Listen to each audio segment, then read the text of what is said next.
Журналистов Шымкента познакомили с работой учебного центра «Смарт Маман», о подготовке кадров для сферы водоснабжения и водоотведения, повышении квалификации работников ТО «Водные ресурсы маркетинг» и других организаций, онлайн-обучении представителям городских СМИ рассказал директор учебного центра «Смарт Маман» Ордабай Симбиев.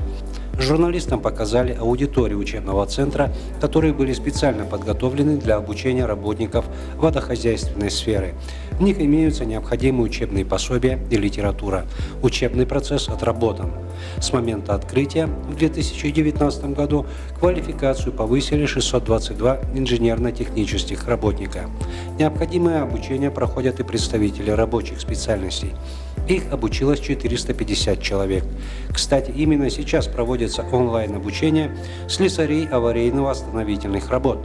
В качестве педагогов выступают высококвалифицированные преподаватели и тренеры из вузов и СУЗов города. Для закрепления теоретических знаний на практике весной 2022 года в учебном центре «Смарт Маман» была открыта учебная научно-испытательная лаборатория.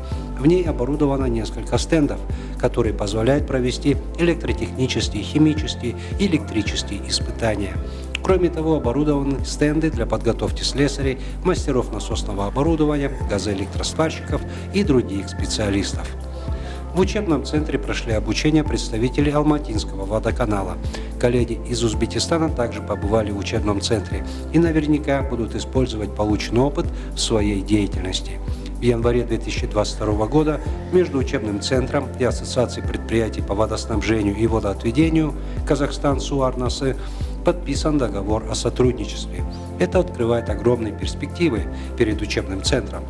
Ордабай Симбиев сообщил представителям СМИ, что учебный центр готов работать с областными предприятиями сферы водоснабжения и повышать квалификацию их технического персонала.